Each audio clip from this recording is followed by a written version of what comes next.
You're listening to That Music Podcast with Bryson Tarbett, the curriculum designer and educational consultant behind That Music Teacher and the Elementary Music Summit. Each week, Bryson and his guests will dive into the reality of being an elementary music teacher and how music can truly be transformative in the lives of the students you serve. Show notes and resources mentioned in this episode can be found at thatmusicteacher.com.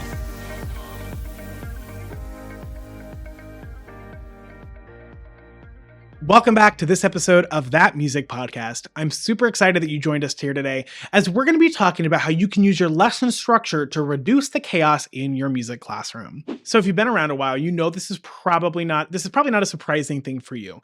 I love structure. I love allowing our classrooms to have structure in a way that allows our students to be set up for success.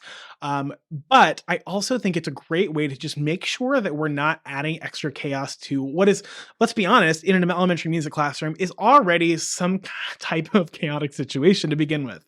So why is structure important?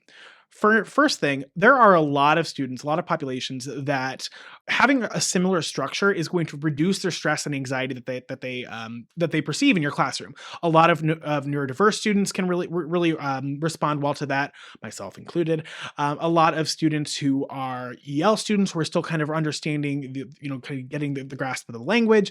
Students who have experienced trauma can really have that structure, can be really important to them. So having your structure, even if you have some flexibility in your structure, but having that kind of common structure in your lesson is going to be a really great way to make sure that your students are able to be successful in the classroom, but you're also going to ideally keep that engagement high. So what does my lesson structure look like? I'll be honest, my structure looks fairly typical to a lot of Kodai influenced teachers that you might know. I will start my class with some sort of activity. Ideally, I'm greeting them at the door and bringing them into the door through music making.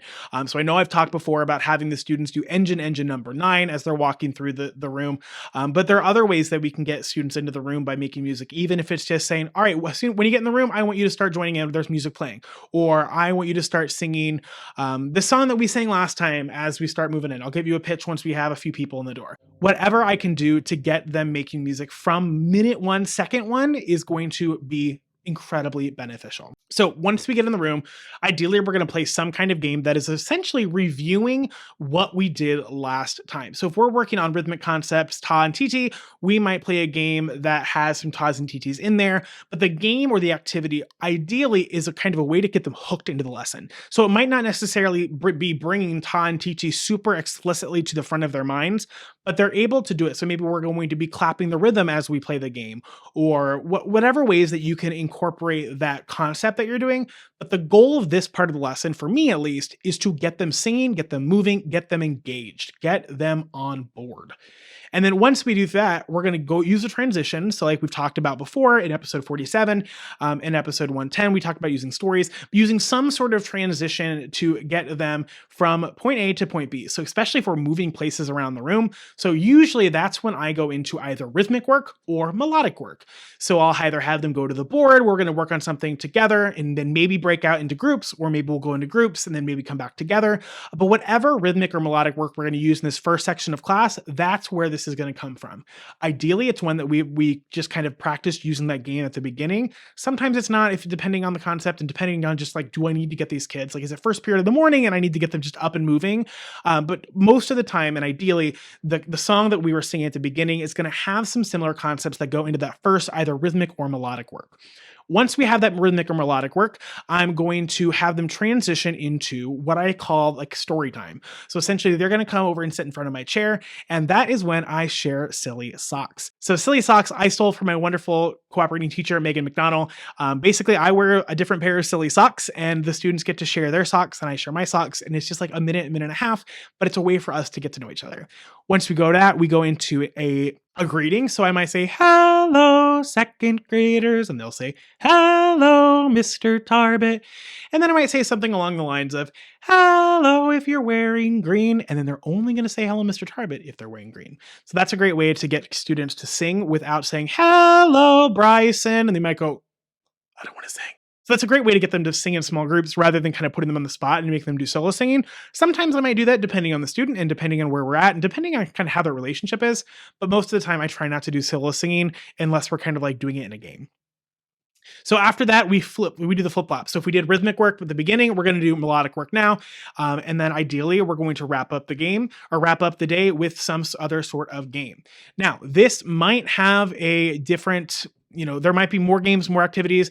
During story time, I typically read a book, especially if I can find a book that relates to those concepts, either implicitly or just kind of like really super obvious, whatever way that's going to be. I typically love using books because books are awesome. So that's my typical lesson structure.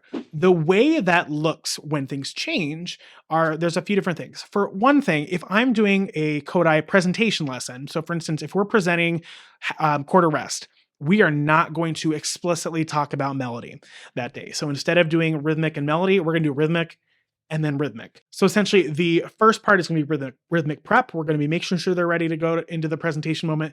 Then afterwards, we're going to have that presentation moment and then immediately go into practice. So essentially it's going to be rhythm, rhythm, rhythm if we're doing a rhythmic presentation that day. But other than that, my lessons tend to be fairly similar following that structure. Sometimes we'll split up the rhythmic or the melodic chunk into two different things. So maybe two different ways of exploring that rhythmic thing or two different ways of exploring that melodic thing, depending on the students, depending on the activities, depending on where we are in our curriculum sequence. Those things might change, but the overall structure of how things work is going to be very typical. My students know that when they come in the room, they go and sit on a dot.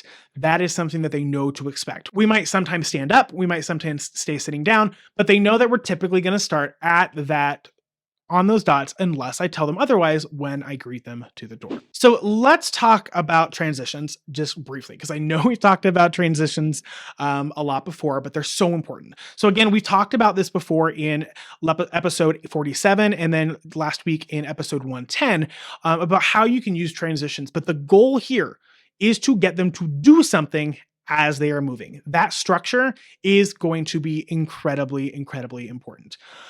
So how do we get started? How do we start implementing a common lesson structure? So first of all, if you are in that music teacher community, you will be getting my lesson plan template in your resource pack for this month. If you want to join us inside the community and grab that template as well as all of our other past resources and masterclasses, you can check out the link in the show notes as well, or heading over to thatmusicteacher.com/TMT community for that music teacher community. But regardless of what lesson structure you're following, I think the first thing you need to do is just start. Decide on what do you think in this moment is the best thing you can do, and then move on from there. You're going to make mistakes. You're going to realize that you're spending too much time on some things and too little time on other things. But if you don't get started, if you just start every single time you're creating a lesson plan, you're just kind of doing something completely different, you're not going to get down the road on getting things better. On an extra plus side about having a lesson structure that is similar, you're able to lesson plan so much quicker because you're not reinventing the wheel. You're just figuring out what's going on the wheels, right? When automakers are coming up with a new car, they tend to start with the wheels. They know they're going to be round and there's probably going to be 4 of them, right? They're not making everything up completely new every single time. So what does this lesson structure do to actually reduce chaos? First of all, you as the teacher know what is coming. The students, they know what's coming, at least generally. The anxiety of not knowing what's coming next is reduced for a lot of students. And it also makes it in a way where students know that even if this part is really, really hard and it's really making their brains work, they know that next is going to be something that's going to be a little bit calmer to help them kind of have that stress and less. That's why I like having that kind of story time in the middle of my lesson, is that melodic or rhythmic work that we're doing at the first chunk of the lesson, it tends to be higher brain power. We call, maybe like the kids will say big brain time, right? We're using a lot of our brain power. It's going to be tricky. We're doing different things. We're implementing different things. We're using manipulatives. We're writing on the board. We're doing popsicle sticks. And there can be a lot of students that are going to get easily frustrated, but they know the next thing we do, they're going to be able to relax a little bit. And when we go in, they're able to let their guard down. They show me your selects. We do the greeting. We read the book. And then we're transitioning back into some big brain time. So we're able to get the student back into that higher state of arousal as we're getting them digging in deeper to the musical concepts. And honestly, I think that is the biggest reason why I love this kind of lesson structure that I use, is that there are periodic pockets of relaxation. And I don't mean relaxation necessarily as we're going to stop, do some SEL stuff, but literally just like we're not doing 100% full speed the entire time. We're giving students the opportunity to relax a little bit. We're giving them the opportunity to let their brain slow down a little bit rather than constantly quizzing them, constantly being on this high energy, high activity, high stimulation activities. Because let's be honest, it can be really easy to get overstimulated in the music classroom. So by allowing these opportunities of rest within, that is going to allow so many students to be super successful. And it's also going to just help your students overall because they know what is coming next. Thank you so much for listening to this episode of That Music Podcast. It would mean the world to me if you would leave a review wherever you're listening to this. If you're on iTunes or Spotify, you should be able to scroll all the way to the bottom. We would love that 5-star review. But even if it's below a 5-star, we would love for you to let us know in the review, what is something that we could do better? What are you looking for more of? And how can we better serve you as the amazing elementary music teacher that you are? With that being said, we hope to see you next week as we talk about another topic that is super important for elementary music, and I will talk to you then.